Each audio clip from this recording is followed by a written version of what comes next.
Hey, have you ever dreamed of embodying a character whose blade and wit is honed to a razor's edge? Does your adventurous lifestyle and innate charisma allow you to secure several types of booty? Well, congratulations! You might be a swashbuckler. But what is a swashbuckler? Well, shave down your mustache, work on your rambunctious tete-a-tete, and get ready for multiple rounds of wind sprints, cause we're gonna make a scene.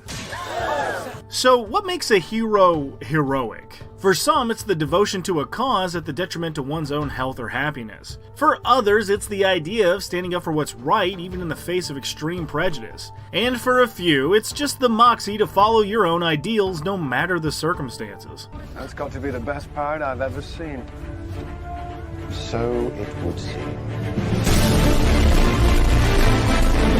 Here we find the swashbuckler, the wily debonair swordsman with a tongue as quick as his blade, who is as dangerous to his enemies as he is charming to his allies. The swashbuckler is a character archetype beloved by generations of people, from Zorro to the Pirates of the Caribbean and even the Princess Bride. So naturally, you'd think that translating this idea into a game focused on adventure and storytelling would be a dream come true. And you'd be right! In many ways, the swashbuckler is really a breath of fresh air for the rogue class in general, but we'll get to that. For now, imagine you're a vigilante with a heart of gold, or a reformed criminal trying to outrun his past, or a cat with really nice boots. Just know that there's a very high probability you're going to be played by Antonio Banderas.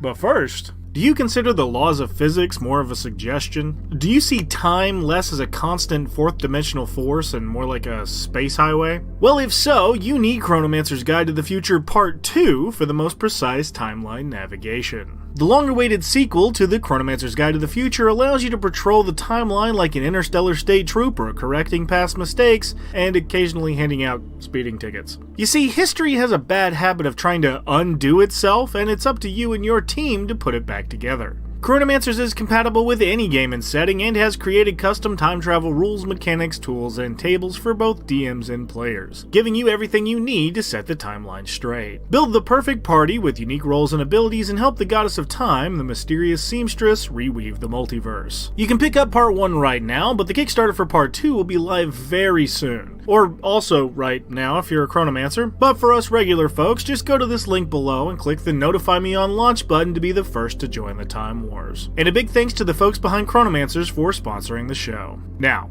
back to the video. So it's your dream to be a swashbuckler. Well, first you need to figure out what kind. Are you as edgy and borderline psychotic as Blackbeard, or as jovial and upbeat as Robin Hood? Either way you slice it, get it? Because anyway, you start out as a rogue. Rogues are good at stuff, and by default gooder than you, so they get a lot of skills. You get 4 skills at level 1 from a big-ass list. I'm not going to spell them out for you, you can read. However, we also get expertise at this level, letting you double your proficiency bonus in 2 of those skills, and while I want you to be able to flavor up your character however you want, please make sure to take persuasion. It's going to come in really handy later. In general, we're going to focus on your dex and riz stats to really play into that swashbuckler archetype, and this is going to skyrocket your persuasion score to basically supernatural levels. You also get sneak attack for 1d6 extra damage if you meet the sneak attack criteria. And this goes up by an extra d6 every 2 levels you take in rogue. Your goal is to take advantage of an opponent's opening to deliver one very deliberate attack. Luckily for you, your charm is enough to confuse or piss off the bad guys to get in that deadly slice. I mean, really nothing to me says swashbuckler more than just straight up flirting mid-fight. Who says every encounter needs to end in death? Some can end in, well, not death. Nope. We also get Thieves Can't. Thieves Can't what? Thieves can't stop complaining that I compared this to the language in SpongeBob last time. Fine, you want the boring explanation? It's a series of random words and phrases from many languages, but still for some stupid reason every Thieves Guild uses the same one. So more or less, just replace every 3rd word with fart and every 5th word with butt, and that's Thieves Can't. You mother fartin' dumb butts. At 2nd level, we get Cunning Action, which allows you to dash, disengage, or hide as a bonus action because while you might be a hero, you will still often find yourself on the wrong side of the law or outrunning an angry father or two.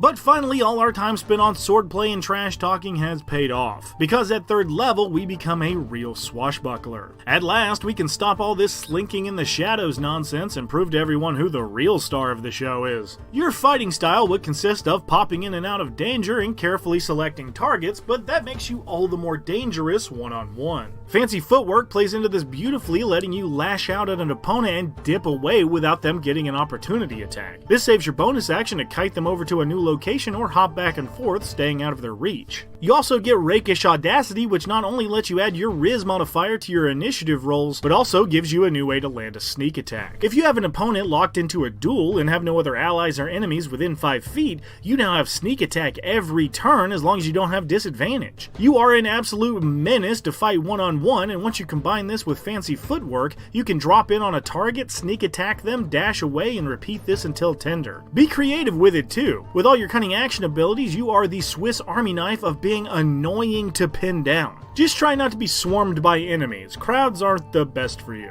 Who knew your biggest weakness would be multiple swords. You also get steady aim for free advantage and sneak attack as long as you don't move or do anything else, but unless you plan on dual wielding a sword and a hand crossbow, this ability isn't something you're going to use that often. 5th level gets us Uncanny Dodge to shrug off damage by burning your reaction just in case your opponent gets in a lucky shot, but 6th level gets us Expertise and 2 more skills. If you didn't take Persuasion, now's the time, because nothing says rogue and swashbuckler like getting yourself into trouble and then fight talking your way out of it. You fight like my sister. I fought your sister. That's a compliment. 7th level gets us Evasion, letting you take half damage on failed dex saves and no damage on successful ones, meaning you can just cartwheel out of a dragon's fire breath and then stab them in the toe. You'd be surprised how often that works. But at 9th level, we get Panache. Now here's where things get real good. By this point, you've become so charming or so distracting that even the bad guys can't ignore your flair, letting you use your action to force them to make an insight check against your persuasion check or take a fat debuff. I mean, come on, that's not even fair. Even if you only have a measly +1 in charisma, your bonus to this check is a +9 and just going up. When they fail, not if, when they fail, the enemy has disadvantage against any other target and can't make an opportunity attack unless it's against the swashbuckler for a minute. Combine this with fancy footwork and you've completely eliminated opportunity attacks for that enemy. But wait, there's more? Yeah, if you can believe it, you can also do this check to non-hostile creatures to just straight up charm them for a minute instead. So you can infiltrate hostile businesses by flirting with the front desk girl, or make sure you always get the best seats at the local tavern. You basically have a better and more consistent version of charm person, and with your high charisma, that's just dangerous. 11th level gets you Reliable Talent, making sure you never roll below a 10 on an ability check you are proficient with, which is just a stupid ability for a skill monkey, especially for us. Meaning the lowest we can roll on a persuasion check is a 19 if we only have that +1 charisma. Your DM better have rolled up some insightful motherfuckers, cause your panache ability is gonna steamroll through any situation you need to talk your way out of. At 13th level, we get Elegant Maneuver to spend a bonus action to gain advantage on an acrobatics or athletics check you make during that turn. More ways to use your bonus action are always super cool, but I'm just imagining all the cliffs you can shove your enemies off of. 14th level gets us Blind Sense to hear any invisible creature within 10 feet of you, somehow, and 15th level gets us Slippery Mind for proficiency in wisdom saves. But at 17th level, we become a Master Duelist. Once per day, if we fail to hit a creature with an attack roll, we can just do it again, but with advantage. Not only does this give us sneak attack if we didn't already have it, it allows you to make sure you get that fancy footwork in a time you need it most, or deliver that huge 96 sneak attack to finish off the big bad target. Finally, at 18th level, you get Elusive, guaranteeing no attack roll ever has advantage on you, and 20th level gets us Stroke of Luck to turn a miss into a hit or treat a failed ability check into a flat 20 once per day. As far as capstones go, they're not the worst I've seen, but it's level 20, guys. Can we spice it up?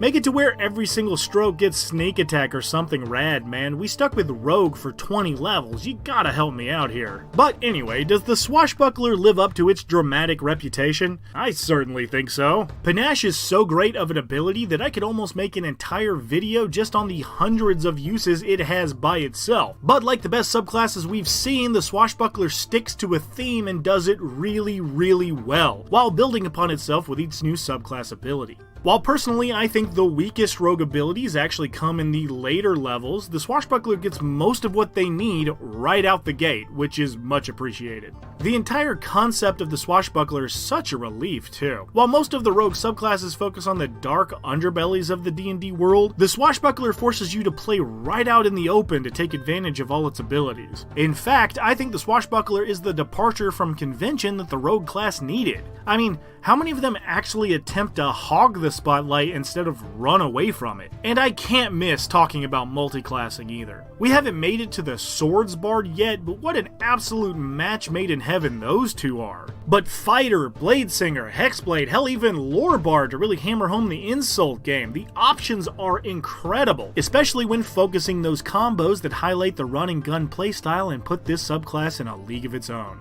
So if you aren't at your best unless you're the absolute center of attention, can flirt so effectively it basically counts as magic, and have ever forced someone to chase you so long they'd rather just be stabbed, guess what?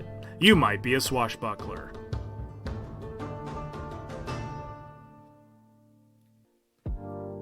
Hey guys, big thanks for making it this far and watching the video. If you like this one, make sure to share it, especially if you know somebody who's playing this subclass. More subs are coming up on the poll very soon, so check that out, and until next time, have a good one, and I'll see you soon.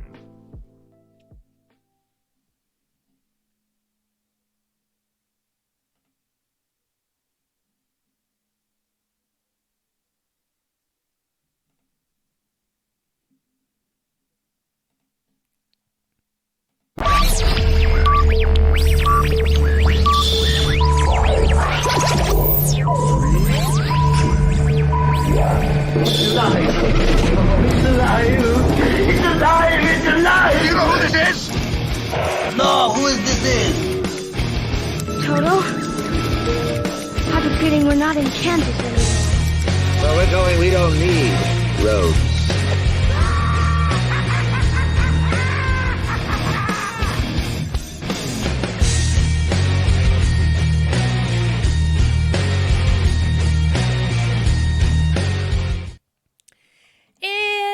Internet, welcome to The Game, episode 42 of The Game, and we happen to be live tonight. Here in the US, it's Labor Day. Is it the same in New Zealand? Do you guys do Labor Day? No? We do have a Labor Day, but it's an entirely different date, I believe. Don't ask me what it is, because I have no fucking idea. Oh, I was just curious. We do have a Labor Day. Okay. But it's not the same. Yeah. Not we the also same have day. the Queen's. Well, I was going to say the Queen's birthday. We have that, but now it's the King's birthday. Oh, really? Which, oddly enough, is not actually the King's birthday, but it's a date that we celebrate the King's birthday. So, Commonwealth. I see. Interesting. All the things you learned when we're just uneducated U.S. folks that don't know anything about geography, like me. Well, lots of stuff about world building and other things. I do. Fake worlds. I'm great with fake worlds. Real world. Anyway, folks. What we're here to talk about. Yes, in this episode, we're going to be exploring how to incorporate holidays and festivals, because they sometimes go hand in hand, but sometimes they don't, and how to incorporate them into your tabletop games. So I hope you guys join us. I know probably you all are having barbecues and, having a grand old time, but we're here because we want to entertain you. All right. Moving on. Are you not entertained? Yeah, exactly. Please give us the likes. Show us that you are entertained, and invite your friends over. If your barbecue's a little boring, or you just need a little something in your ear while your Aunt Sue is talking to you, and you're like, like we might be a little more entertaining. Maybe. Yeah. Okay. So, folks, get 3 new viewers on the channel today. We can get Amber to dance on the table for you. Not real. Not true. Not true. I am the worst dancer, by the way. Real quick little story. I volunteer instead. I'll do it. I think you would be much better at it. I mean, you definitely have more of an entertainment background, I think, than I do. But I know we don't have time for this, folks. I'll make it quick. When I was little, my parents gave me the choice of do piano or do ballet. I had already been taking years of piano. I liked it, but I wanted to do something else. So I said, I'm going to give up piano. I'm going to do ballet. Not to pick on there was a girl who was larger than I was. Okay. I don't like to pick on people because of their weight, but she was not very good in the class and I was worse than her. Like I was the worst in the class. Okay. Man. It was just, and so after a year of that, I was like, yeah, no, I'll do piano. I'm great. So not coordinated, not a good dancer. Nope. All right. Yeah, and Avery, maybe, I don't know. Maybe, did your Aunt Sue dance? Maybe your Aunt Sue was in my class.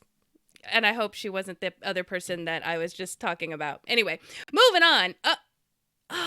Russell, okay, guys. This is why we were late. I was just about to say, I'm really sorry that we're late. We were having some issues trying to get camera and sound set up. Here he is. And our regulars will know last episode, Russell didn't drop at all. And that's because we did something different. And we tried to do that same different thing today. And for some reason, it wouldn't work for us. So we had to resort to the old method. And the old method is that we just have Russell drop every once in a while. So everybody start taking bets on how long he'll be on the stream before he drops again. Right. And then we'll really try to figure this out. We don't understand. Like, same settings as last week and everything. And for some reason, it just wasn't working. Okay. So yeah, Avery, your Aunt Sue grew up in New Zealand. Then your Aunt Sue is definitely safe from me because I have yet to go to New Zealand. Not that I don't want to. I definitely would love to. It sounds beautiful. Middle Not Zealand. my Aunt Sue. What did I say the wrong thing? No, I said we like to call it Middle Zealand. Middle Zealand. Yeah. Okay, guys, we have a lot to cover and we're a little late. So I'm really, really sorry. So holidays and go. Okay, I just had like that deer in headlights. Like, what are we talking about?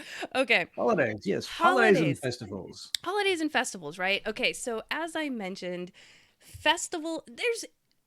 there's not always a festival when there's a holiday, and there's not always a holiday when there's a festival. Sometimes they're tied closely together. Sometimes you have both, but sometimes you don't.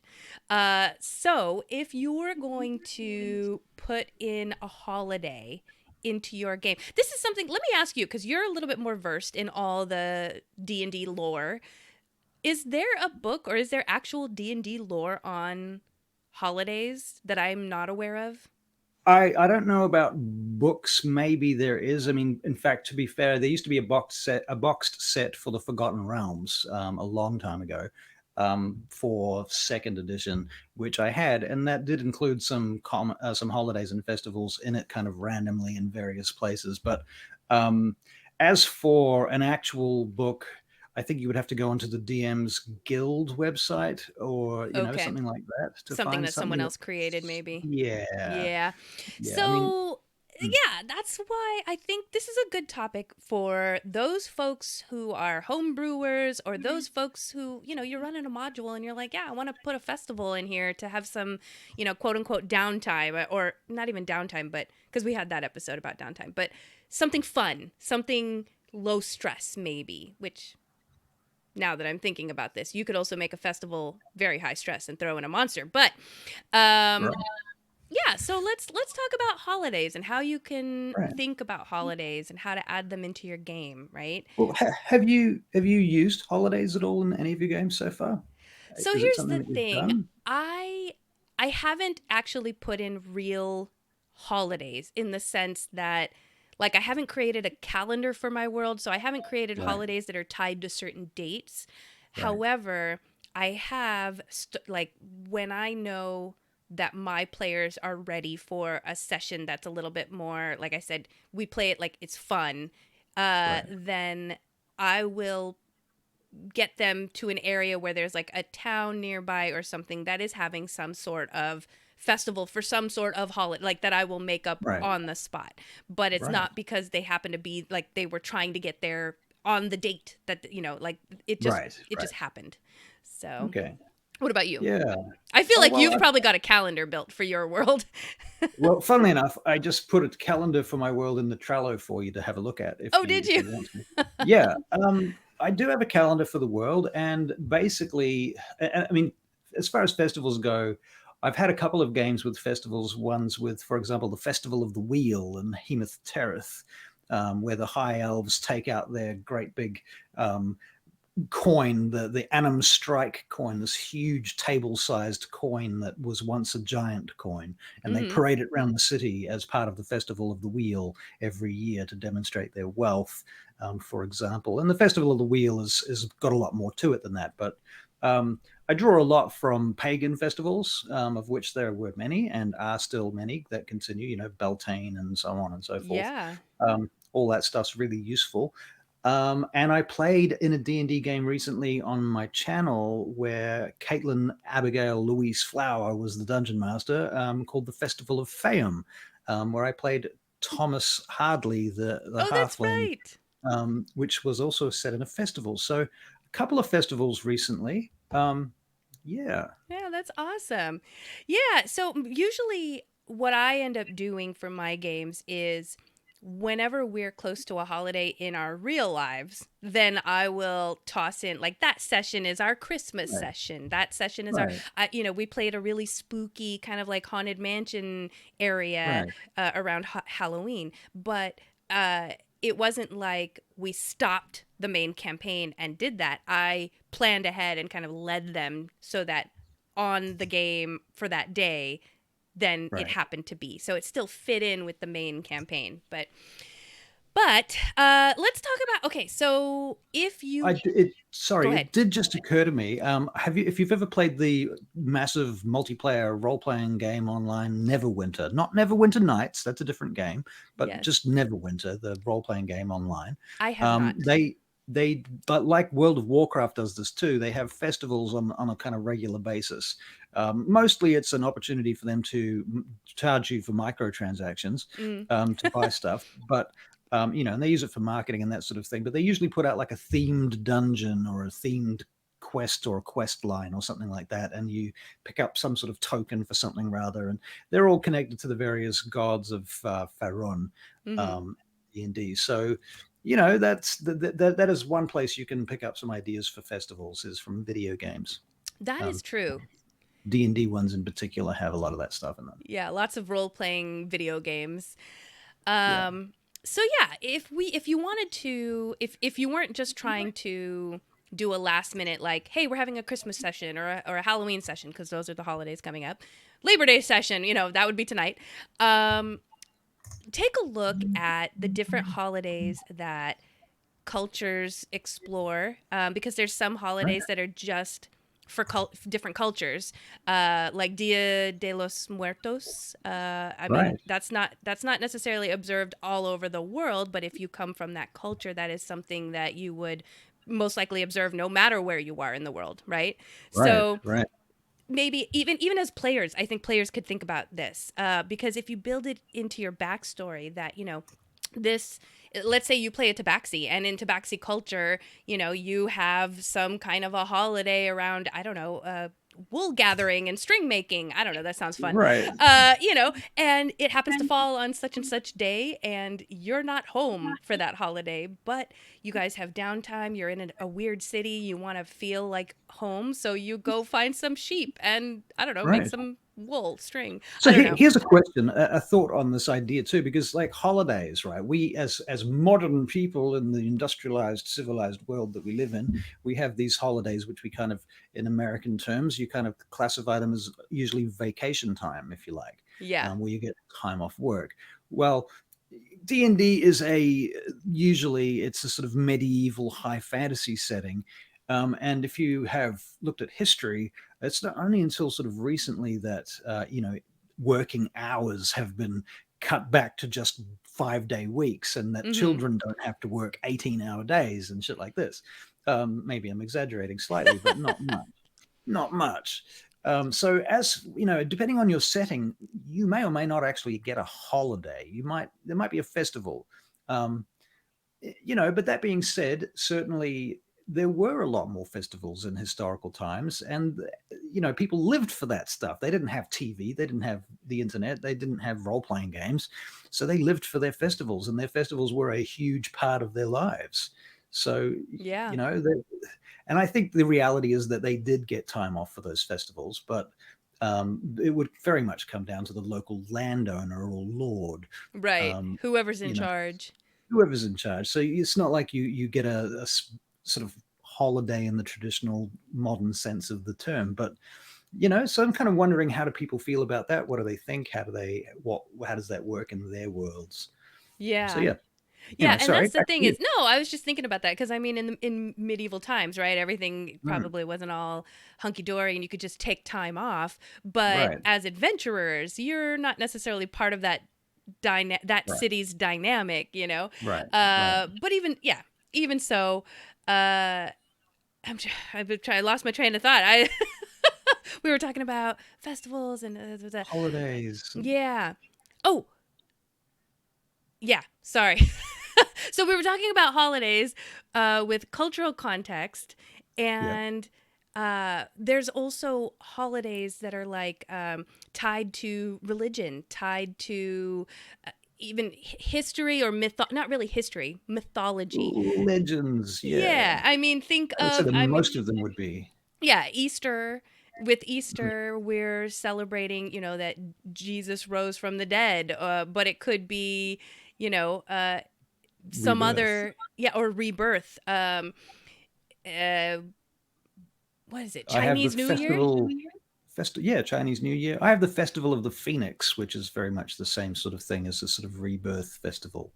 You know, Yeah. um, I mean, Japan has some pretty interesting festivals. They've got like whole freaking penis festivals and stuff like this too. And I'm not even kidding. That's No, I've and it's seen it, that's why I'm right. laughing. I mean, it's normal in their culture. So, I mean, to Right. be fair, it's a normal human condition thing. It's only us that think it's weird. See, that's the thing with culture. I think there's such a big thing that you can look at with culture because, like you said, in Japan, that's just a completely normal thing to them. But for some reason, like in the US, we see that and we're like, whoa, that's Oh so my crazy God. and wild. And yeah, but. Right.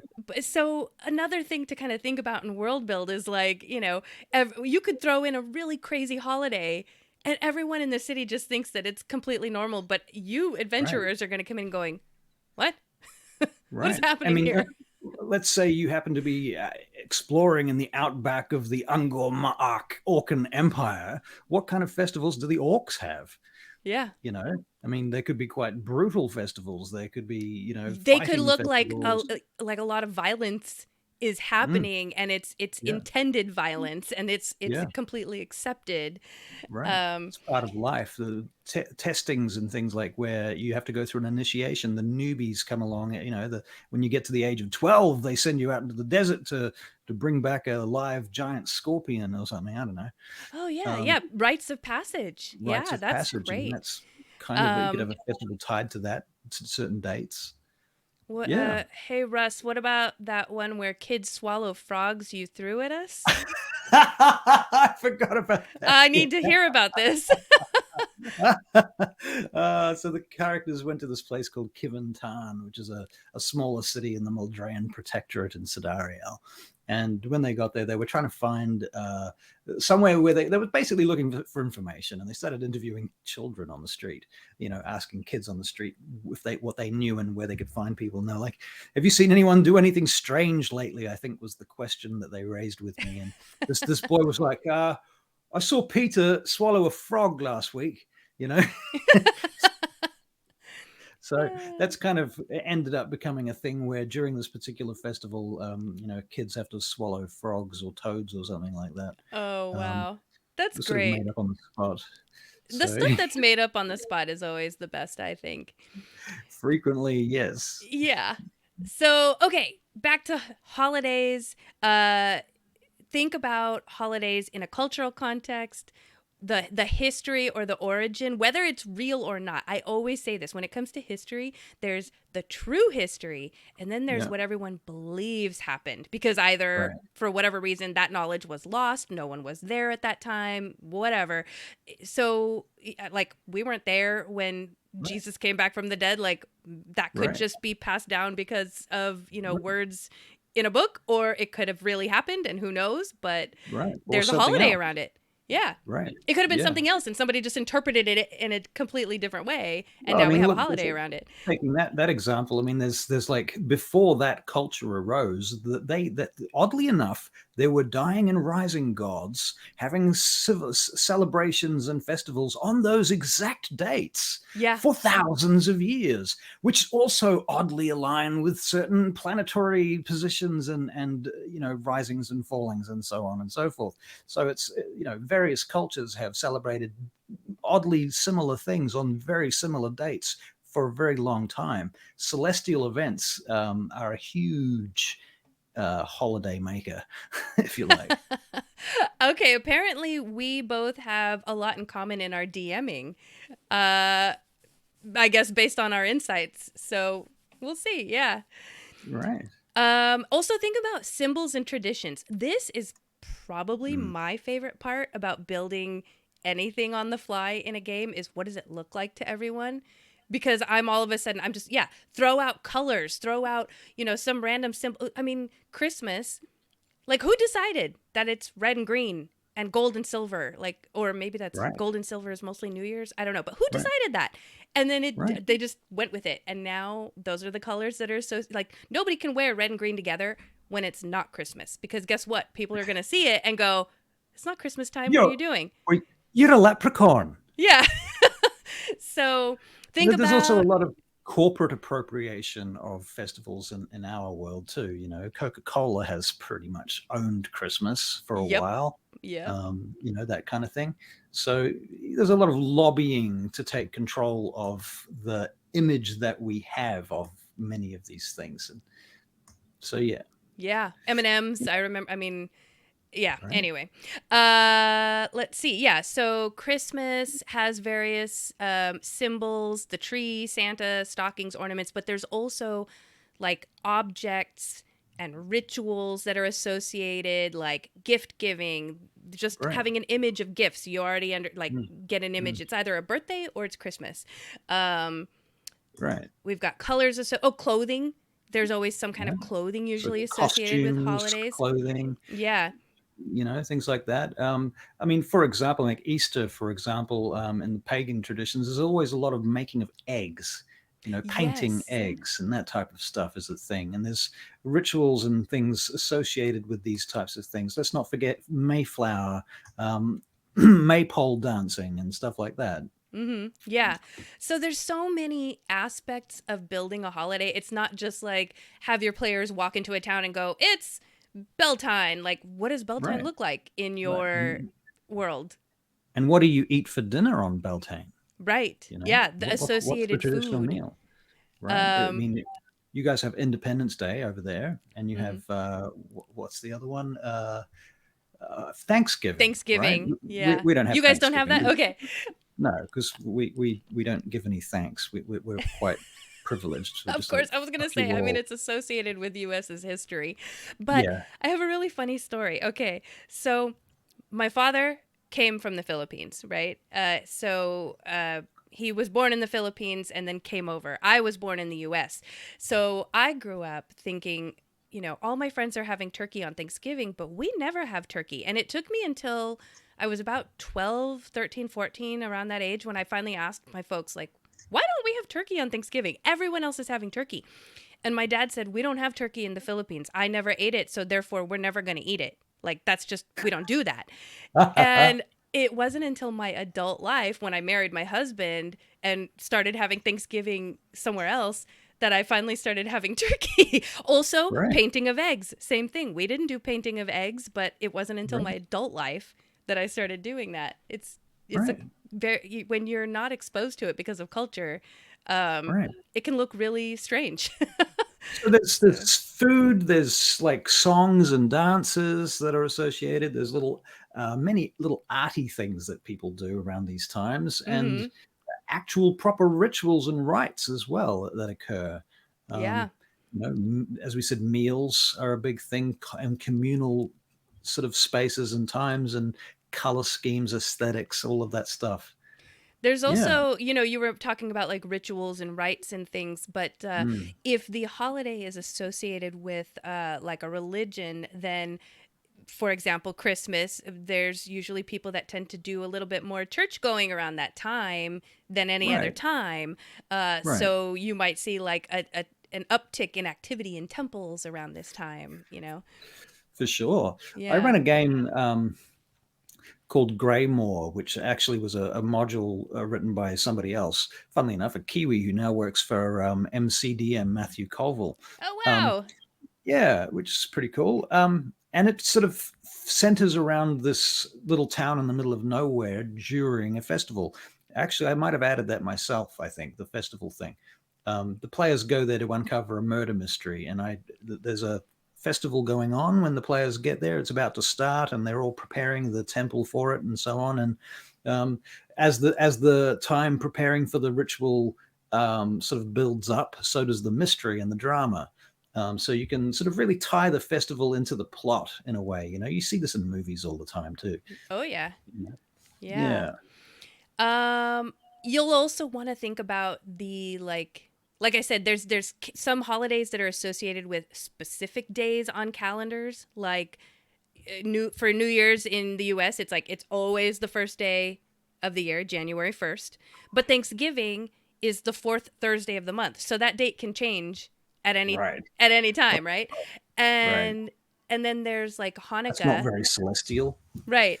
Hanukkah, now, I'm really sorry, folks. I don't know a lot about Hanukkah, but I know that the date is different every year. I don't know who decides that date or how it's Right, decided, but then it also has like an 8-day duration, you know? right, So there's and holidays that could last for, I don't know, right. a week, over a week, a Right. I month. mean, there are certain celebrations and traditions, and say, for example, Islam, where you might fast for a long period of time, Right. you know, weeks or months, in that sort of thing. So fasting, I guess, is another thing you can add to the list. Pilgrimages are another thing. Yes. You know, Pilgrimages are going on a, big. yeah, Yeah. And yep. then I've it's got this. also, oh, go ahead. I was going to say I have this tradition in Sidariel, which I haven't really gotten to implement in any games yet, but I'm looking forward to it. Where the goblins go on a pilgrimage every year. They have to, or at least during their lifetime, they have to visit 7 holy sites around the world. And Just so the the goblins? goblins, just the goblins, it's a goblin pilgrimage. And so these Interesting. goblin pilgrims that wander around the world. You know, and you could bump into them and so on. Anyway, that's a sort of side note, but yeah, Yeah, no, that's great though. Yeah, that's a great way to build that kind of stuff in. And right. You don't uh expect to see goblins as pilgrims. when you no, you don't. That's why I was curious. I was like, just the goblins? Yeah, But you mentioned fasting, and right, consider if fasting were part of the holiday or part of the tradition of the holiday, how your daily life would be different because you have to fast, you know. I right, believe you were talking about, I don't know if it's the same religion that you were talking about, but I had one in my notes where when they fast from sunrise to sunset. So right. then they have a You can, meal before sunrise and they have a meal after sunset. right, Because when I hear fasting, my brain just goes, "Oh, you're just not eating, period." But how long right, is that right, sustainable, right? So you have to change right, your um right. daily life to Yeah, accommodate. yeah. And Um, different festivals might have different types of fasting. So I mean, you can have full day, 48-hour famine fasting. You yep. know, where you're only allowed to eat lollies. Yeah, yeah. Or like Just you- only allowed to drink just liquids, that kind of yeah, thing. or you're only allowed to drink beer because it's a beer festival. Oh yeah. Oh, Oktoberfest. Yes. um so and then think about whatever this not just festivals, but I'm thinking strictly holidays right now. Whatever this holiday is, it is the city, is the town, is the area, are they spending like months preparing for it, or a month? Are the Right, decorations already out, like just like right, Christmas, like people put decorations out like at least a month in advance, if not more, and you right, get to right, see them that whole time, but you're not right. necessarily observing the There's a real holiday. build up to it. Right, there's Yeah, a build up. So yeah. what does that look like in your world, And and then what you are the got people players who seeing? refuse. You got people who refuse to take their decorations down for months afterwards. Yes, or like not gonna say anybody in particular, but left it up for like a month or two because it's lazy, Because you're lazy. you just want, and also a little bit of nostalgia there as well.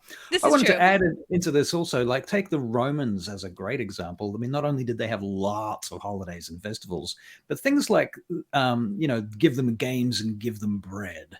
They had a lot of gladiatorial games, a lot of races, chariot races, that type of stuff, and they would give hundreds of days off the calendar for these things. That they would literally pay everybody to go to these games and what have you. So they didn't have to work during this period, and it made the emperors very popular indeed. So celebrating things like that, things that the ruling class can gift to the common folk.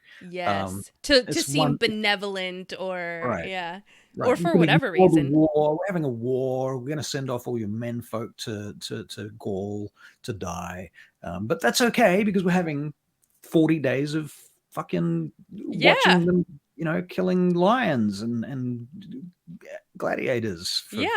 Whatever, Yeah. So that's a good point, and also because I was looking up, imagine if the holiday didn't exist yet, but for some reason the holiday was created because your players arrived, like becoming a part of the origin story of a holiday. That's because great. Your players celebrate the players killed the dragon, and so now it's Dragon Free Day, and we'll celebrate this every year. And what did Saint Murder Hobo Day? Yeah. So, that's a great. I think I'm gonna have to do that in my next campaign. Is let my players somehow build a holiday. I like that too. Unknowingly, they will be part of a holiday. That as well. Right. Yeah. I think that's fun. Yeah. So, great. All right, folks. I know it seems like we just started, but we should probably take a break because we're gonna have to end at a very particular time, and I want to make sure that you guys get to see who we have in store for you for our break. Okay. I'm gonna do a little build up here because I was very do you remember how excited I was when we had Windrose on, because dwarf metal, just calling it just to call it dwarf metal is ingenious, right? Yeah. But tonight we have pirate metal. They're apparently known for being pirate metal, and as soon as I saw that, I went, oh my gosh, and it's super cool. I think at this point, anything that sounds like D&D metal is just awesome. They're gonna have to work very hard indeed, because I fucking hate pirates. So just to let it be known now. Really? So they better be fucking good then. I'm gonna be very skeptical about this, Amber. We'll have to wait until after the break to get your opinion. Yeah. But yeah, so we have Sounds like they stole the fucking the music. I mean, it's what? like pirate movies. Actually, no. I know they didn't, because I listened to it. It's very awesome. So you guys are going to get a little treat of pirate metal, okay, from Ailstorm. We have our music parody by Arcane Anthem. We have our deception checks. And, I think I said this last time. I don't remember if there was bad lip reading, but there seems to has been. Anyway, enjoy the break, because pirate metal. and quick shout out to Joanna Grotenhouse. She plays Dala Talandaran on the Vangate Chronicles. Oh, nice. So, thanks for hanging out. Yay. Hey, Joanna. Okay, how can so you hate pirates? Like this is how you hate pirates. You just hate them. Right. Army matey. Okay, folks, so we're going to do the break. You guys are going to listen to pirate metal and all the other fun stuff that we have during the break. We're going to come back, and Russell's going to tell us how much he loved or hated the video. And then we're going to continue talking about holidays and festivals. All right, folks, stick around because... Get one chance. One chance. Okay, it's on you, Ailstorm, to wow us, all right? Everybody, we'll see you right after the break. See you soon.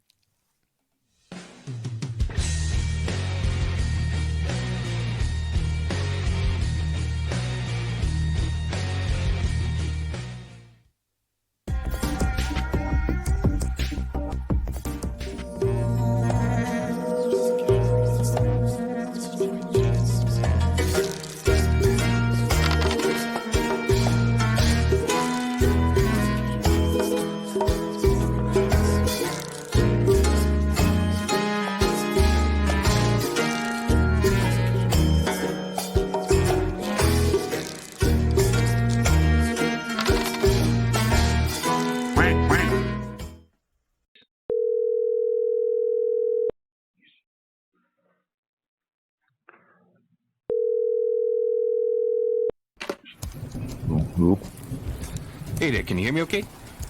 Yes, I can. What can we do for you? Hey, I'm Vic, Vic Mascatoni, and my crew and I, we got us a heist up there at old Aldor's place in a couple of nights. Now, All right.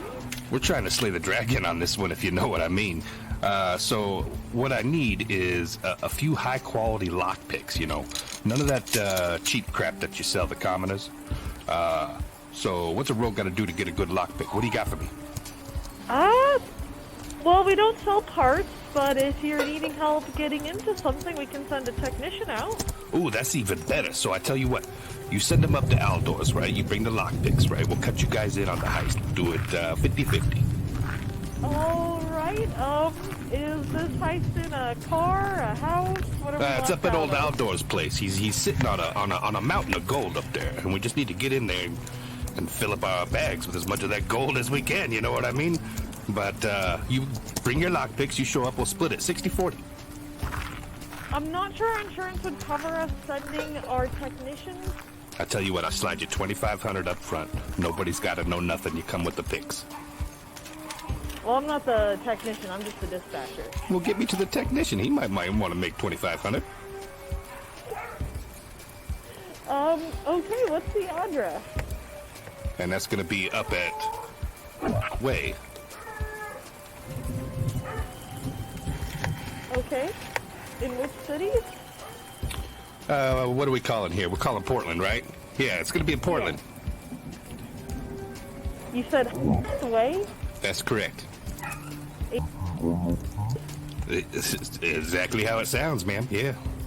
All right. Is there a business nearby? I'm not able to pull that address up. Well, you wouldn't be able to pull it up because it's old Aldor's place. And he keeps it under tight lock and key. Why we need the picks. I don't think we'd be able to assist. All right. Well, I'll tell you what. I'll go on down there to the next locksmith and see if they want to make some money. You have a good night, huh? You too. Dodge. Why are you always making me climb in the smallest of places? Well, Jared, this is the best way to get to the podcast that we need to steal this week. It's always Like we do every week on Mondays. Mondays, every Monday. Yeah, religiously. Sometimes I wish we could just walk through the door, but yeah.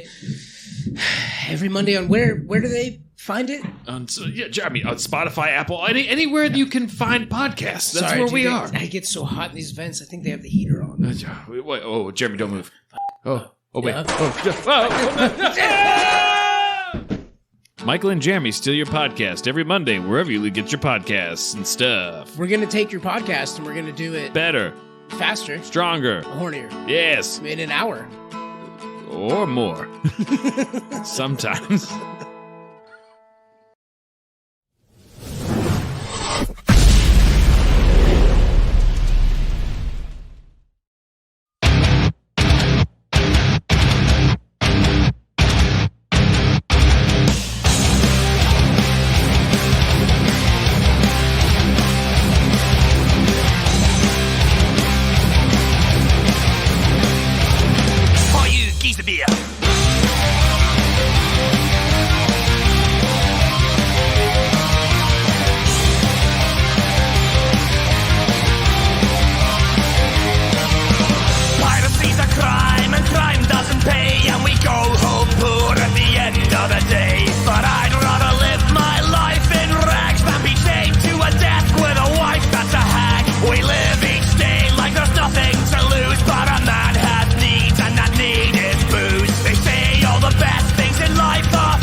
proceeds for wenches and mead, and told great tales of a huntmaster's deeds. The quest for a drop of that famous old spice has shown us the wrath of Leviathan's bites. We went back through time to get more rum, though we end up shipwrecked having no fun. But heavy metal pirates we must be, so give all your beer and your rum to me. We are here to drink your beer and steal your rum at the point of a gun. Your alcohol to us will fall, 'cause we are here to drink your beer. We are here to drink your beer and steal your rum at the point of a gun. Your alcohol to us will fall, 'cause we are here to drink your beer.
Come on, cleric, please cast remove curse on me. I swear that I'm chafing. Get this armor off of me. I'll start praying to your deity. He said, get this armor off me.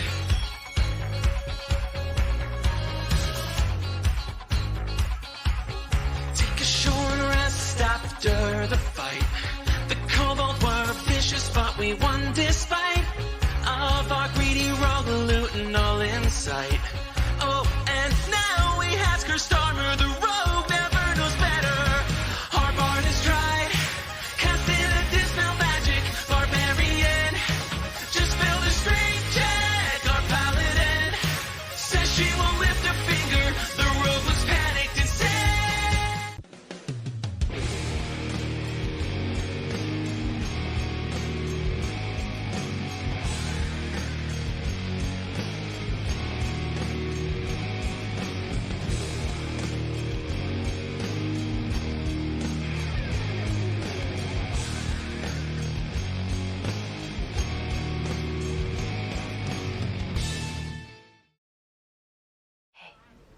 Could you make me nachos? You're in a bad mood. Well, I got cramps. Menstrual cramps? That's why ovaries are dumb. I'm gonna freestyle for you, okay? Okay. You ready? Mm-hmm. Girl, you know I don't like tuna, so I asked you wanna dance. Your wooden leg, it makes my heart just wanna break like a hooba stank. Say, ooh, child, go and go and go and go and go and take you to the doctor. Don't wanna hold your wooden leg. I'm usually better than that. Okay. I mean, it's just cause what? No, You freestyled about my fake leg? Your foot's kind of messed up, but I was hoping to talk about my tuna. What, does my wooden leg gross you out? Yeah, some parts. It's like when I touch it, I get so sick. You get sick? Mm-hmm. I can smell it. What?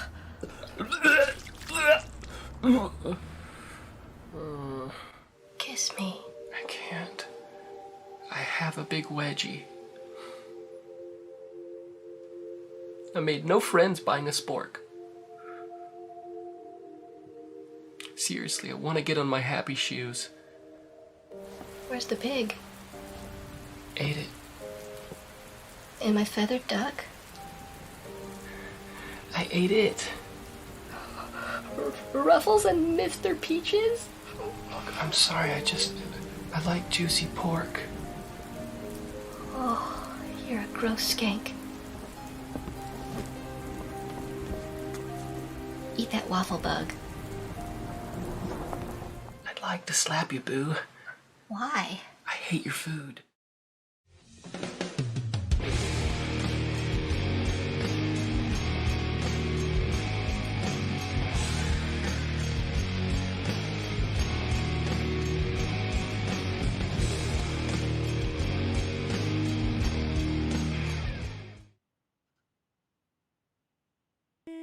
Haha. I was gonna say, and we're back, but I had myself on mute for a second. Anyway, guys, I caught it. Okay, I think it's just a little bit of an off day for us, and I'm sorry. I'll be real. We're going to have an on day soon. We had an on day last week, and I thought from then on all we would have was on days, but technology. Okay, so the pirates, they were pretty good, really, for right. You know, all things considered.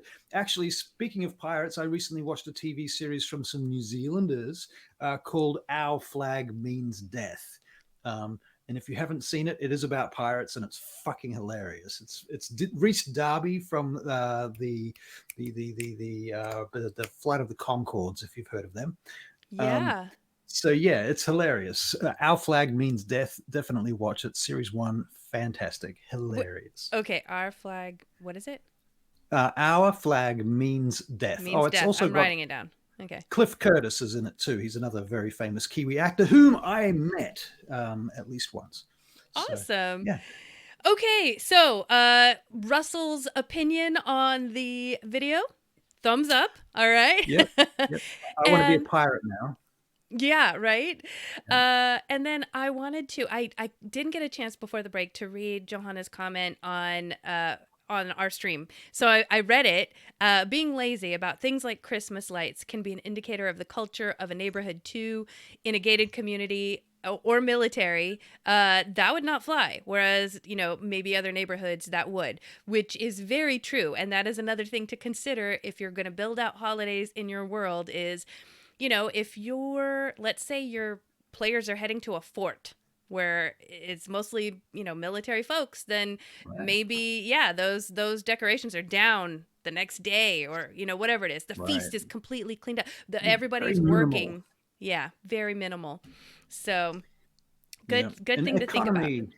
Economy also has something to do with it. There's a lot of money floating around, spare money floating around, bigger festivals, and if you might have a situation where, for example, the Lord is extracting large amounts of tax all year, crushing the small people the whole year round. And then, let's have a lavish festival for 3 days, and all the festival's over. It might be the only time you see that money. Yeah. Okay, so now I've just read this other comment. Upright Man, Steampunk November? Question mark? What's Steampunk November? Please elaborate. And now I feel like I'm going to have to share on Dungeon Studios page one of the first Halloween costumes that I had worn as an adult. We have a big Halloween party. I'm not going to spend all our time on the show talking about it, but long story short, we're very competitive. And when we had a pirate-themed Halloween party, me and my husband had to be different. So we were steampunk pirates, sky pirates, and everybody else was traditional pirates. And I was very proud of that costume, so I'll have to share. I want to be a space pirate, though. Yeah, space pirate. Yeah. You want to be like what is it, Matt Watney? What's the movie where he was saved on Mars?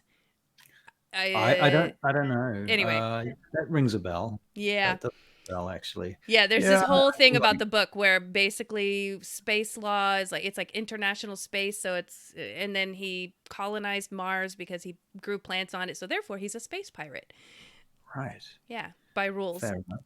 Yeah. Right, by rules. Yeah. Being marooned on Mars. All right. Folks, let's get back on topic. I feel like we're just, maybe it's the holiday vibes. I don't know what it is. We're just having a hard time tonight. But is it a holiday where you are right now? It is. It's Labor Day. But, it's with Labor Day, and maybe, don't quote me, folks, because everybody celebrates this holiday, I think, differently. Lots of people have barbecues because you don't have to work today or anything like that. Right. But with the rotating shifts that happen in my household, it's just another day for us. So, Fair and my enough. son still had band practice. So even though he didn't have school today, he had band practice. I see. All right, folks. So festivals and holidays. Okay, so I had said in the beginning that you can have holidays that have festivals. You can have holidays that don't have festivals, and you can have festivals that don't have holidays. So, unless we've missed, I'm sure we have. There's tons of things to consider when it comes to holidays, and we have a little bit of a truncated show tonight. I also want to talk about just the festival side of things and what the festival looks like. Not just building the holiday and the reason for the holidays and the meaning behind the holiday and the origin behind it, but just the actual celebration piece of the holiday. It might be There's worth so much about to it. a quick mention of how to run it as well. Like, how might you actually incorporate this into your game? Right. So, Which I have a really great example I'm gonna share in just a minute when I get to it. Cool. But yeah, so let's talk about the context of festivals, right? If it's not associated with a holiday, then it's most likely like you're celebrating for some reason. Whether maybe there's a wedding in the town that you're in, or a funeral, and there's some folks there. We can call it a festival, whether it's like the funeral and people are mourning. But then there's the other side of it, which is the folks that do the wake and throw a big party because that's what they do. That's, I don't know, part of their culture, or that's what the person wanted when they died. Right. I'm just pulling up a resource here that I have floating around because it just occurred to me, weirdly enough, that at the beginning of this module, it starts with a funeral and a festival. Does it really? The first chapter of this book, and that's how the players meet. They meet at a funeral of one of their friends that they're all connected to. That's how the module introduces the players to each other and the beginning of the story. Yeah. So yeah, that's awesome. Yeah. So that's just a great idea. That's a great way to start too, right? Start a campaign. Excuse me. Yeah. We talked about start. So we were talking earlier about rites of passage, which could be tied to a holiday, but it could also not be. It could be more of a cultural aspect where, the young are now going to become adults, and so they got to go do a thing, and it's part of the festival.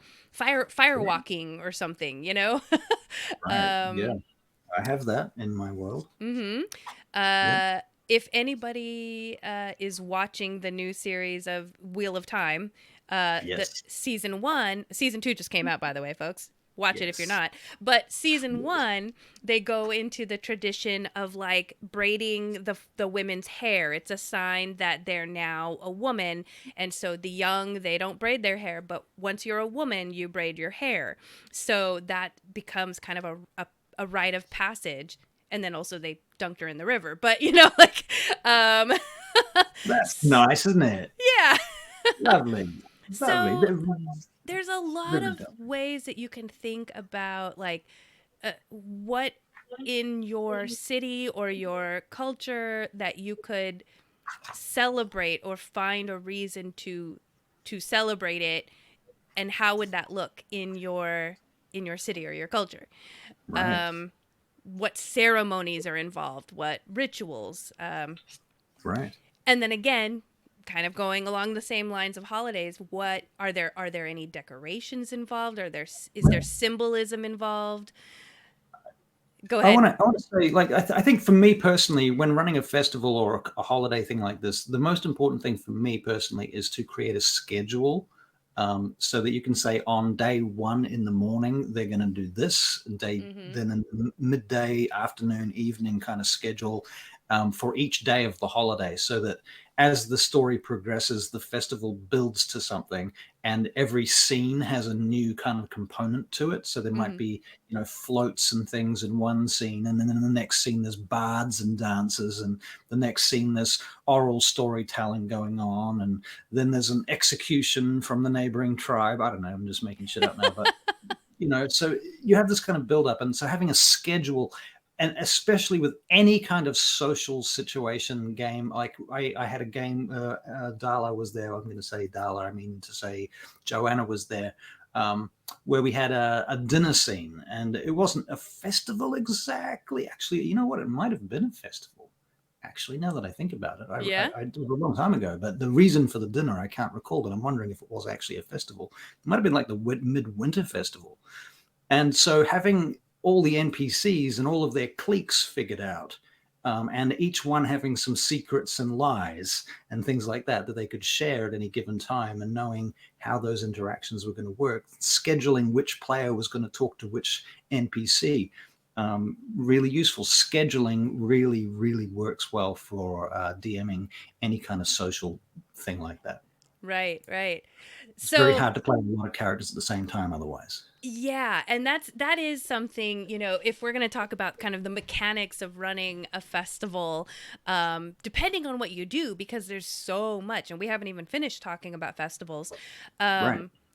There's a lot happening that could kind of distract your players, and all of a sudden there's like 5 of them go in different directions, and how do you manage that, Right.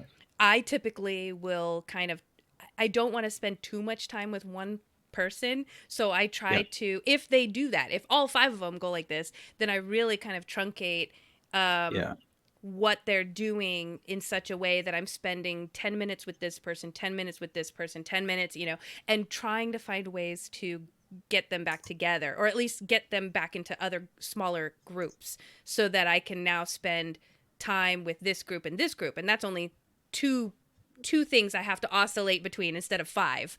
While you're talking, I'm going to just reboot my camera here. Oh, okay. And I just thought you were thinking very hard and seriously about what I was saying.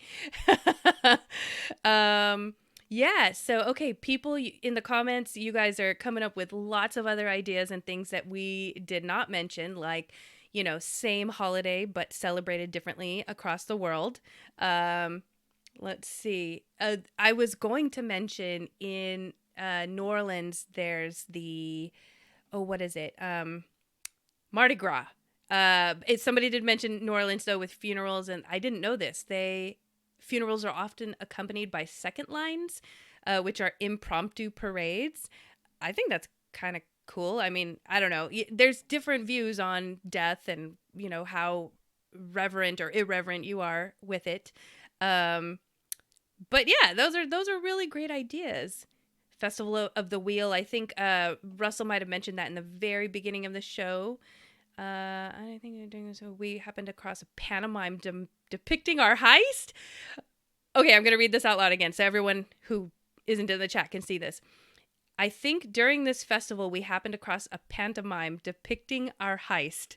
That sounds like a lot of fun. Imagine seeing something like that. I did that in one of my games where this is probably somewhere in like session 10, let's say. Somewhere in the first and second sessions, my players were actually part of a very huge event in a large city. Here we go. Okay, who took bets that Russell was going to drop before the end of the stream? Everybody collect your money. All right. So they basically became the heroes of this one city within the very first and second session. And there was a very well-known bard there who happened to be traveling kind of along the same route as them, not necessarily with them. And by the time they got to the next major town, there were already bards, kind of like they would pass by a tavern and start hearing a line or two, and it would depict something that they did. And they're like, wait a minute, what? Are they singing about us? How are they singing about us already? It's because news travels fast. I've done this too. Yeah, it's a lot of fun to do that for them. It's great. Quick shout out to Mike. I believe they gave us 500 stars. What? So, wow. Wow, thank you so much, Mike. Yeah, thank you. So yeah, and yeah, I've done festivals where players, the Festival of the Wheel, in fact, where the players found there was a bunch of halfling bards doing a whole production that outlined a sort of parody of their adventures so far. Yeah, which was pretty hilarious for them. That is They've also done festivals where the evil Barakyle wizards have been putting up posters and flyers and putting on a festival in Dagdagiel just in order to create propaganda for themselves, to make themselves look good and to ingratiate themselves upon the local population so that they all think, oh, those Barakaya wizards, they're so nice. They put on festivals and fireworks. Yep. Meanwhile, they're sticking illithid tadpoles in people's brains and manipulating, the assembly of princes behind the scenes. It's all a front. Yep. It's all front. So you can use festivals in different ways. Yeah. Yes, you can. So Avery just pointed out, because while you were off in Never Never Land, Avery had mentioned something about New Orleans, and that when someone dies, there's sometimes what's called a second line, which is like an impromptu parade, which I didn't know about. Yeah, and then Avery followed up with, they had a second line for David Bowie. It was massive. So that is something to consider in your world is, how, if there's a funeral, how well known is this person? Because then that could be a massive event, or it could be like crickets and there's only one person. Like there's supposed to be a big festival, but there's only one person here. The king dies and like nobody turns up. Right. So I wanted to share in a really fun festival and the way that we ran it in one of my games. There was I'm trying to think. So there was this person who's tied to the character's backstory, his sister, who is one of the like BBEG's minions. They didn't know this at the time. All they knew was we have to try to save his sister. His sister was part of some kind of experiments that basically led her to be, she would shift in and out of the plane and end up somewhere else, like the plane of fire. And then she would end up back in the material plane. And then she would end up over, and like she had no control over it. And the only way that she could control it was if she worked for the BBEG, because he had a thing that could control her shifting from planes, right? And so at one point while they were dealing with her, they were in a tavern and they were trying to help her. And I rolled to see what happened, and she basically was going to be shifting into the plane of fire. Now, when she did this, there's kind of this like rift in space, and the plane of fire just like opened up into the tavern, and the tavern basically burnt down that night. And so the very next day, they were in this town for a while. And so the very next day, now, when I say burnt down, it didn't burn like fall down completely flattened, like, but it was a husk. It was on fire. The very next day, the tavern owner and a few of the local usuals decided to throw not a festival. It ended up turning into a festival, but they threw like a beer drinking, an ale drinking competition. Celebration. And everybody had to pay like 10 gold to participate. But what they did was they invited the magic initiates from the nearby school and said, we had these folks create 100 different brews for us, brew samples. And if you pay 10 gold, we're going to have a long table here, and you can pay your gold and participate in a drinking competition. And the last one to survive, basically, or to be at the table, wins a part of the pot, and then the rest of the pot goes to the tavern owner so that she can rebuild her tavern. And so my players, feeling completely guilty because they were the reason that this tavern burnt down, they all participated. And so I basically had a wild magic table. So I didn't know what the potions were going to do. I basically had them pay the 10 gold, and I said, okay, now everybody drink up and roll a D100, and then I would tell them on this wild magic table what happened to them. And I said, do you want to continue or do you want to bow out? And they're like, what do you mean? So like one of them has like, now they're completely blue. The other one has shrunk to like a quarter of their size. The other one has hair all over their body. The other one, is now turned inside out and skin's on the inside and bleeding on the outside. And I said, do you want to continue? And they're like, well, what do you mean? I said, well, you guys are all still here.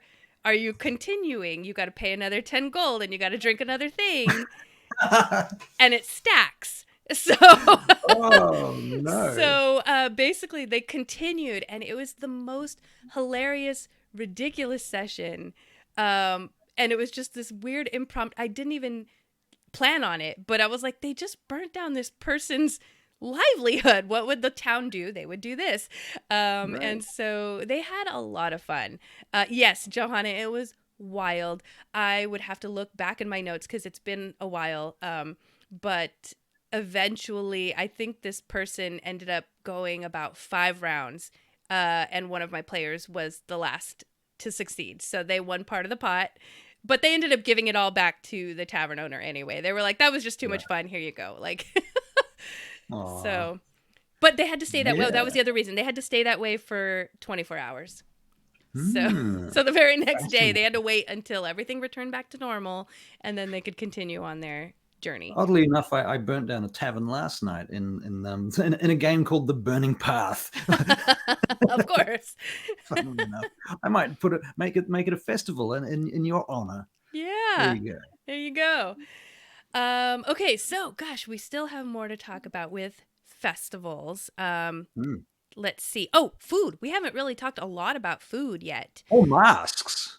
Or masks. Yes. I mean, if we're talking about costumes and attire and clothing, so I think we mentioned, that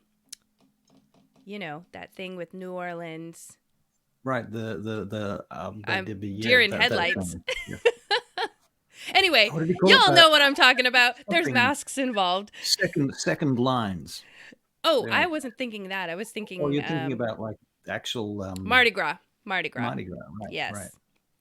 Right. But yeah, there's also like mask balls. You could have masks there. Yep. What else? Day of the Dead. Yep. There's face painting, even not even just masks, but face painting. Yep. All those activities, apple bobbing, stuff like that. Yep. Games. Oh, we haven't even talked. Well, that's kind of where like my drinking thing was part of a game, but yeah, there's all kinds of games that you could incorporate. All the players come together in the D&D world, and they play a game where they pretend to be industrialized and civilized people from the future, who all go to desk jobs and sit in front of these strange machines with screens on them. It's a sort of fantasy game that they play at this particular festival. Really? That was a joke. Nobody got it. No. Well, and Johanna had to leave. Avery reminded me of Mardi Gras, and I only just saw it. One of those days. But okay, food and feasting. I mean, that's probably when you think of holidays. I don't know about you, but that's the number one I think of. Number one thing, food. The food that's involved. Because sometimes you only get it once a year. Right? You only get that food. Like, I don't know about you, but you guys don't have Thanksgiving, but we don't typically make turkey except for Thanksgiving. There's things that maybe have turkey stuff in it, but you don't have turkey at all. Not much. I mean, we eat a lot of chicken in New Zealand, to be fair, but everything's on its head over here. So our seasons are upside down too. Oh, that's true. So, Christmas is summer. So we have barbecues in the summer. At Christmas, so you'll have a Christmas at the beach. That's awesome. And you could do that in your fantasy world. You could choose to mix up the seasons in some way. Yeah, you could have more or less seasons, that kind of thing. One of the interesting things about living in China was the amount of fireworks that they set off. Especially every time they opened a new building, if there was a building built, they'd set off a whole bunch of fireworks and have a big party. And the other thing, of course, was Lunar Festival, where that is the largest migration of humans in the world that happens every year. Like millions of people travel across the whole country, and the country, of course, is huge. And so the rail lines and the airplanes and the roads are just packed for days. Wow. And the lines at the train stations, which are, again, huge, is insane, so... Yeah. That's an interesting thing. Migrations occur during these festivals. People go back to their hometown for a certain season, for a certain festival. They're expected to be around their family at that time. Yeah. Yeah. That's another thing to think about is, the expectations around a holiday. Are you supposed to be with your family? Are you supposed to not be? Are you supposed to be alone? Do you want to be with your family? We won't answer that. There's a lot of stress around these things too. People get freaked out. Murders happen. Mm-hmm. Yes. Oh my crime gosh. rates change around holidays, and there's a lot of opportunity at a festival. Yo, yeah. Especially for them rogues. Lots of Them people rogues. around. Yep. Yeah, right. All right. Avery's telling me this thing, and I wrote it down so that I can look this up later. Yep. Said, Giddis, you would Crew. love the intergalactic crew of Chewbacca's, the cult of the sacred drunken Wookiee. This is a science fiction parody parade. I'm a parade. Wow. So this is a real parade. I think I like that more than the penis parade in Japan, Wow. which I seriously, if I ever go to Japan, it's on my bucket list to check out. But now I have to check out this You could other thing. combine them. I could. What if you combined those festivals? Wookiee penises could be a thing. Oh my god. Just saying. Yes. Just saying. Yeah. Oh, I love it. Yeah. Okay, so Part of Mardi food. Gras, says Avery. Yeah, food. And I think my players enjoy this. There's a few online generator lists that I will have on hand because I can use monster body parts for like fair food. Like they're walking through the city and they'll go, oh, well, so like what kind of food carts are around? And I think at one point I mentioned like there were like elithid tentacles that were like wrapped around a skewer and barbecued. And that I didn't think about it very well because my players go, wait a minute, we're in the desert. Where the heck did they get elithid tentacles? And then I had to immediately come up with like, well, there has to be a way. There has to be a way that they hunted this and got this. That's the great thing about random tables, isn't it? You have to explain them somehow, and that can be the funniest thing. Right. We should do a show on random tables. We should. We're putting I'll add it it in to the list. Yep. Thank you. But yeah, just having some kind of special food, something different. This is a little thing from your book of letting the players describe something. So I have one player who loves to do this to me, and it's not always a bad thing. Honestly, it's always a great thing. But without asking, we'll just build something into my world, and I go, well, I guess that's canon now. And so he was playing a little girl character who or like a teenage girl, like a know-it-all. And so they're walking through a town, and this character said, well, I own this candy shop. Which she did. I own this candy shop, and here, you guys got to try this. And described what basically sounded like cotton candy that then you magically light with a magical flame, and then the sugar boils down into a lollipop. And so basically pulled like a Harry Potter candy out of his ass and said, this is it. And I said, oh my gosh, it's canon now. And so now in that part of the world, there's this really cool cotton candy thing that turns into lollipops, and you only get it certain times of the year. And so I let my player come up with it. And I think that's a great idea for DMs is like, if you at least show your players that you have this creative side to your festivals, then turn it on them and go, okay, you're looking for a food cart. What kind of food cart do you want to find? What kind of food do you want to find? Explain what it looks like, and see what they come up with, because they might surprise you. Well, funnily enough, I mean, Avery, he's right here. I have this NPC in my world called Millmore Glass, who basically is Tom Hardy in a gnome, and he's basically the quartermaster for the Daughters of Twilight, who are this matriarchal order of clerics and paladins. And so he's the quartermaster, and he sits there in his table in his little room in the archives, and the players come in and he talks to them a bit like this, and then he sort of sounds a bit like Tom Hardy. In any case, if you get talking and he doesn't like what you have to say, he'll open his drawer and take out a small package and offer it to you. And inside that package is what is called the everlasting floss. And the everlasting floss, if you put it in your mouth, it basically will lock your mouth up so that you can no longer talk. And it will last for perhaps 15 minutes or so. So, it basically manages to shut you the fuck up if you just can't stop talking. Or if you say something that annoys him, he'll give you everlasting floss. That's amazing. And if you don't take it, he'll use command on you to make you do it. So, wow. Yeah. That's he's a bit awesome. of a wanker like that, but he's fun. So yeah, again, and it was Avery that named it Everlasting Floss. I came up with the candy, he came up with the name. That's perfect. Yeah, so collaboration right there too, you know, DM and players. The best things come out of collaboration, I think, anyway. So let's see, what other things so there's a few things that I feel like, well, maybe they're not specific to festivals. I think originally I thought they were specific to festivals, but now that I'm thinking about it, it doesn't have to be, which is we kind of touched on the amount of public participation, right? Because certain holidays are not, not all holidays are observed by everyone. But I guess the same could be said about festivals as well, right? So, and we talked about, like, if this person was a well-known person, everybody would be here.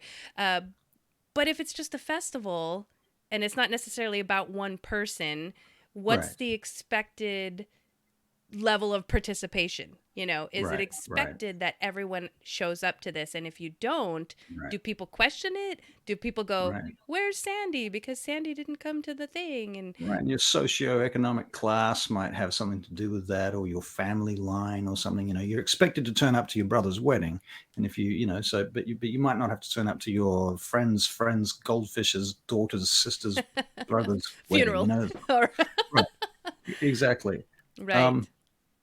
And with that, I would think also, like, the emotional tone and atmosphere. We talked about with funerals, that could go either way. You could be a really somber thing and people are very reverent, or it could be awake and people are stomping and drinking, and so think about the emotional tone of your festival. In New Zealand, the Maori people have traditionally a 3-day funeral where people turn up and people speak for hours at a time, and the people are allowed to sleep. And in the Maori culture, while you're sleeping, it is acceptable to sleep during speeches because it's believed that you're still taking on board what's being said. So people wake and sleep, and this thing just goes on and on for days and days. Oh, wow. People can go over. So, you could incorporate that in some way. Different cultures may have different festivals on the same day at the same time for the same or even different reasons too.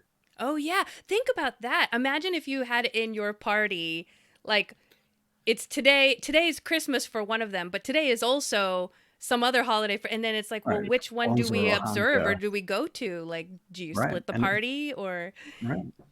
Can you combine them somehow? You ever been to a gay pride parade or anything like that? That sort of thing. You could have, a halfling pride parade could be fun. Oh, that's a great idea. I love that. Something like that. What would a halfling pride parade look like? Right. I have to think about that. Quite small, I expect. Oh my gosh, that's so funny. Or maybe it's huge. Maybe they have the biggest floats of all. Yeah. Or we touched on games, but like if you incorporate games, is it like all in fun or is it like competitive games, like, the Scottish games or deadly games? Right. Yeah, because Oh. Okay, go ahead. So let's say there's this kingdom somewhere where every year the king summons the greatest champion from around the world, the greatest champions to enter the death trap dungeon, right? So you can have a festival around something like this where there's a competition or race?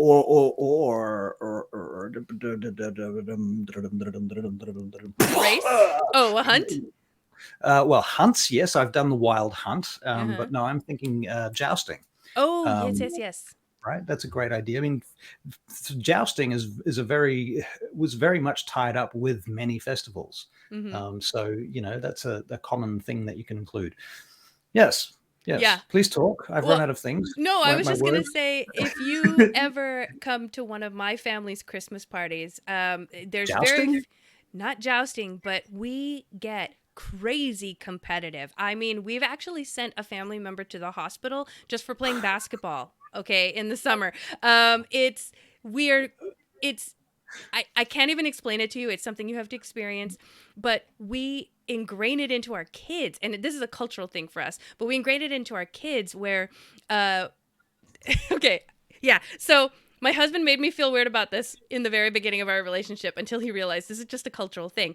But with our kids on the holidays, we would say like, okay, we want you to sing a Christmas song, and the kids don't want to do it, but we bribe them and we throw money at their feet, and it kind of like we peer pressure them also, but they learn like you're gonna sing because it's just expected. But if you sing, we'll throw money at your feet.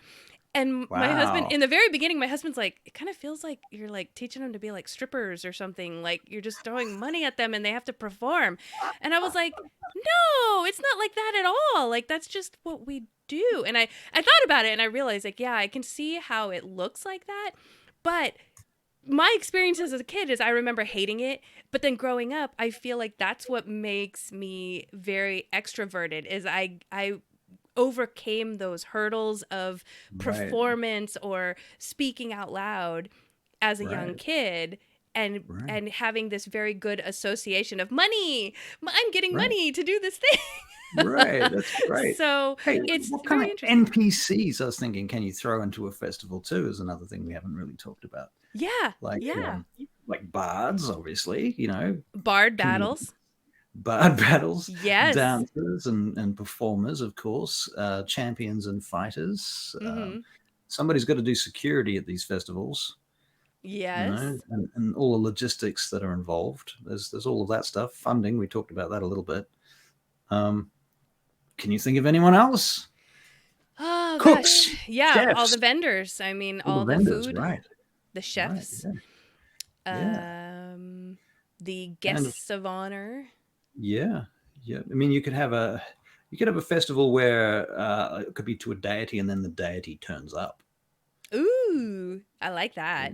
In some form or another, and then you're wondering, like, wait a minute, is that real? Yeah, right. Like Fizban in Dragonlance, who's like this doddering old man with a funny hat on, and he turns up in various parts of the various Dragonlance stories, but he's actually the god Paladin in his avatar form as this befuddled, confused old wizard. Yeah. Who frequently saves the day. Yeah. Avery says Halfling Pride had the best food and drink. Yep. Unspeakable floss. Thank you, Avery. Yes, I said an everlasting floss. Sorry, that's right. Unspeakable floss makes so much more sense too. So thinking about Halfling Pride, having a Halfling Pride parade made me think with gnomes, because gnomes are known to be kind of tinkerers. We have a thing around here called Maker Fair, and I don't know if you guys have anything like that, but like it's basically like Mythbusters, but everyone's doing it, and it's a big old festival, and everybody gets to see what everybody invented.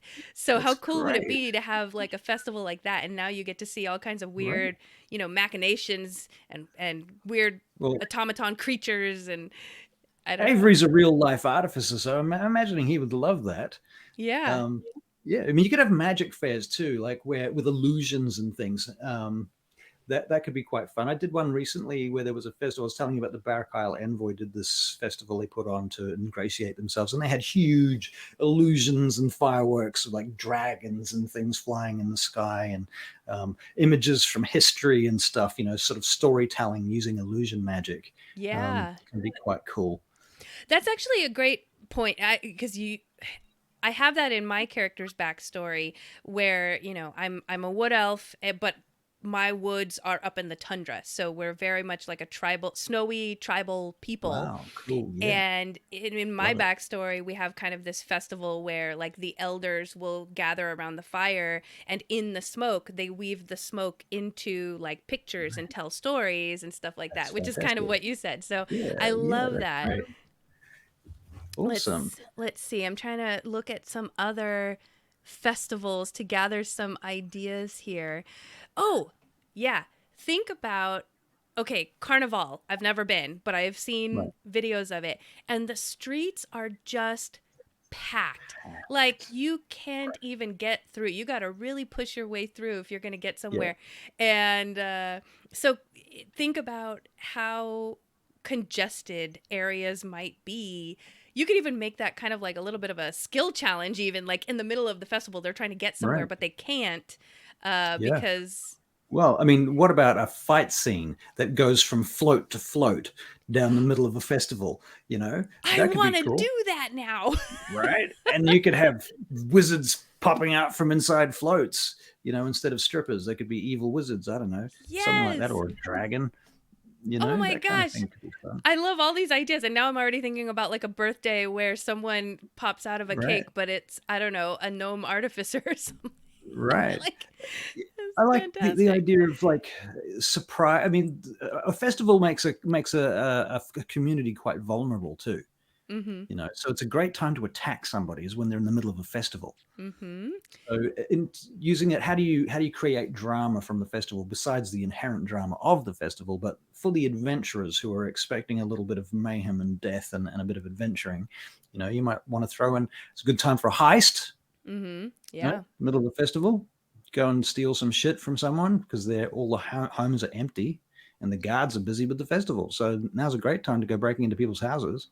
See, I was thinking opposite. I was thinking pickpocket because everybody's bumping into each other. You know, yeah. Well, depends what level you are as a rogue, doesn't it? I mean, Yeah. you know, the thieves guild might have broken them up into teams. Yeah. You know, also different floats could be produced by different guilds. For example, if you're using guilds, I don't really use guilds much in my games, but if you did, you could have different floats for different guilds, and they could all be very competitive, and fights could break out. There's after parties where more fights can break out. And games. Yeah. You know, the other thing I was thinking yeah. of, just kind of applying what happens here locally. So we have a cherry season where I live, and it's actually a big deal. There's people who come from all over the state just to drive here to pick cherries, and they'll spend the entire day here and pack a lunch and picnic in the cherry field, and then they leave with like 20, 50, 100 pounds of cherries. I mean, I live in this town, so I don't need to pick that many, but it's pretty wild, and it's not even a festival. It's just a harvest, basically. Right. But it feels like a festival because the there's streets. the harvest festival. Yeah, It's yeah. an actual thing, you know. Yeah, but the streets are congested, and like the locals, like going cherry picking like during like the very opening weekend, you're like, never ever, like I'll wait. Right. So what other festivals do we have? The music festivals was something. I mean, I guess that's kind of obvious. Music festivals, food festivals, dancing festivals. There's a lot of performing arts types of festivals, art festivals. Yes. Food, drinks, beer festivals. Carnival and Mardi Gras are the same festival in different parts of the world. Yes. Right. Thank you for pointing that out. Right. And the Halfling Pride Parade is called the Goliath Pride Parade in other parts of the world. Yes. That's funny. Right. Actually, I think the halflings call it the Goliath Parade, and everyone else calls it the Halfling Parade. Hilarious. Anyway, okay, folks. This is about the time where I should have said this earlier, folks, but if you enjoy listening to us kind of hash things out like this and give you ideas and spout all our ideas as they come to us, now's the time to like and subscribe to our show. Wherever you're finding us, we're on Facebook. It gets posted to YouTube and all the podcasting platforms after the fact. If you have stars to share, Russell, right at the end of the show, who took bets? I should have placed the bet. Anyway, if you have stars, we would happily and be grateful and appreciative if you give us stars on Facebook. That's where we're live right now. What else? I want to give there's Russell. I want to give a big shout out to our featured band, Ailstorm. And their pirates. Filthy fucking pirates. And what else was I going to say? See, you left. I want to say thank you to Josh this week. He's our CEO at Dungeon Studios, because he's been really instrumental for helping me produce a whole bunch of videos and stuff that I'm now able to do and make look very professional. So thank you, Josh, again. For assisting me with that. It's been fantastic. And now I can spam everyone with tons and tons of marketing shit. Everybody look out for spam from Russell. Look out for Russell's spam. Yeah, there's heaps of it, and it's coming, and there's going to be lots of it. Oh my gosh. Okay, sorry. I know I really do have to go, but All right. Quick thing. So, in my real life job, we have a client who, let's just say, does not like us using the word spam in the context that most people use it, because apparently when we say spam, it's like a negative connotation. But spam is apparently great. Most people think. Most people like spam. I don't know. Is the food spam The is food good? spam. Yep. Yeah, So anyway, I just thought it was really funny because I remember working with this client and they were like, "No, don't say spam." And I was like, Right. "Okay." I guess in the marketing context, it's bad because you block spam and you're Right. You've got to go. You've got to go. I do have to go. I'm so sorry. Okay, folks. Anyway, yes. Like and subscribe us where you find us, and share with your friends, share with your nerdy friends, your DM friends, your player friends, and we will be back next week, and we will be talking about something fun. Something fun, Yeah. which we will figure out soon. And I Yeah. want to give a big shout out to all our folks in the live chat because you guys just make our show, and we appreciate you guys. Yeah. All right, folks, All right, have a guys. good night. See you later. Have a Happy good night. Labor Day. Bye.